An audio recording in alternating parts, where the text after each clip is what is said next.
chairperson. Very lovely to be invited here to join this panel. Okay, you can see that.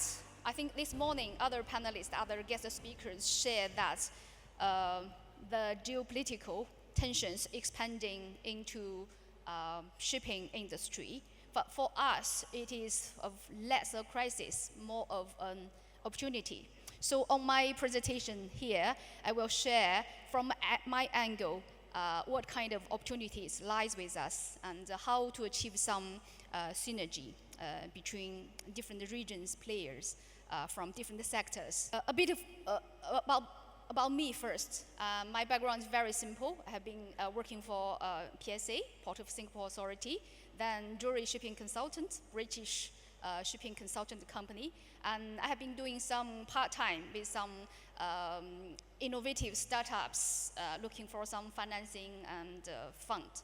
And then now I'm with a Chinese background, ship sales and purchase and financing platform.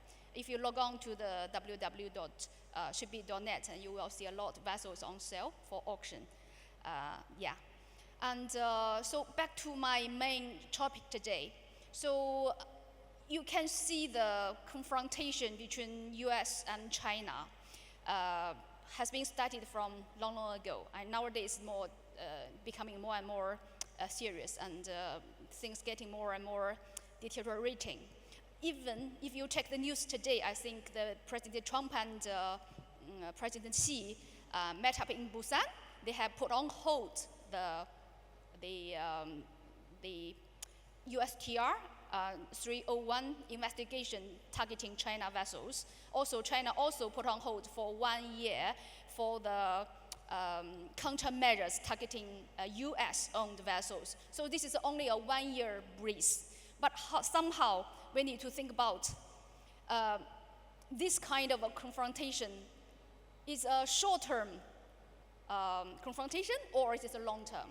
My personal view is it will be a long-term. This kind of confrontation may take 10 years or even longer. So based on this, nobody can change this situation. But for us, the next question is, given this will continue, which city or country will get benefited out of this? My personal observation is Singapore and UAE. That's why I'm coming here today. And considering this kind of confrontation continues, the next question will be, for the players in Middle East, for all of us today, how to make the most of this crisis to move on.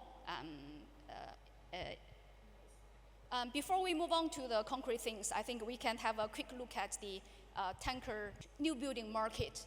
From this chart, from the left hand, you can see China is still the biggest investor, buyer for the new building tanker market vessels, taking 12%, followed by Greece, 10%. And on the right hand is a builder country. China shipbuilding still takes 57% of the total tanker shipbuilding industry. So China will still play a very important role on the tanker new building market. So my next question for everybody to think about is, if one day still USTR will revive again, so for the China shipbuilding companies, factory, they will be thinking, since Korea shipbuilders, they may have some overseas joint venture shipbuildings in other countries.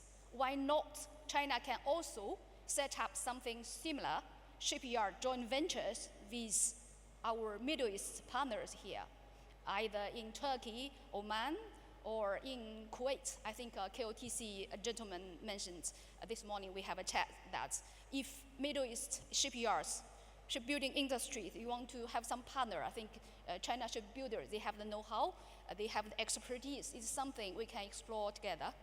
Another for the second-hand market, so I list out by the vessel size. I list out all the key buyers. So this ranking is based on the buyers of the past 5 years until September this year. Who are the top buyers of different vessel segments? From the left table, you can see the VLCC. In the middle, that's LR3. Right hand is Aframax. You can see On all these vessel sizes, China are the biggest buyer on all these segments. And from the red bar, you can see that they are the main sellers. So basically, you can see Greece has been selling a lot of their ships. Key buyers, top one is China. The second biggest buyer is, on the UAE. And for the LR3, is Greece and UAE also. Then the VLCC, I think UAE is also one of the key buyers expanding on this big tankers market. And on this table, so you can also see there are more interesting buyers also, including the Saudi Arabia, India, and Turkey, Vietnam, and India. So you can see if you are thinking to sell or dispose some of your vessels, your counterpart will be from other emerging countries on this table. Yeah, this is another smaller sized small tanker, MR and LR1. You can see both China and the UAE are the key buyers of these vessels. So I think looking forward, I suppose on the floor we have many ship owners. Based on the strategy of the different nations, I think the maritime will still be the key industry in this in the next few years. I think we have a lot to explore together. The circles meaning, this is my personal identified. If we do the sales and the purchase, you can see other interesting emerging countries. They could be more, they have more potential buyers to buy these vessels. Okay. Yeah, this is the second-hand market. And if we, back to the, China Shipping Finance Company is one of the key players, ICBC Leasing, China Merchant Leasing, Bocom Leasing, that they are one of the key investors on the shipping market. So actually, apart from these big names, there are plenty of others. So in China, total, roughly 75 financial leasing companies, and 30 companies provide the service to overseas ship owners. And their total market size is roughly 3,143 vessels, and total value is roughly 173 billion US dollars as of now. So what are they thinking now is, given the China real estate market is not doing very good in the recent years, so all the bank's money is pouring to shipping industry. So the domestic market shipping financiers, they are eager to secure more clients, especially the overseas client. I think this is one opportunity for our ship owners. And also, given the threat of the US targeting China, so the some ship owners, they are targeting setting up some funds in UAE and Singapore. So this is our opportunity. We can work out together. So not only the shipbuilding, and also on the financing, I think there's some opportunity to explore the alliance thinking, collaboration, and we can discuss in details later.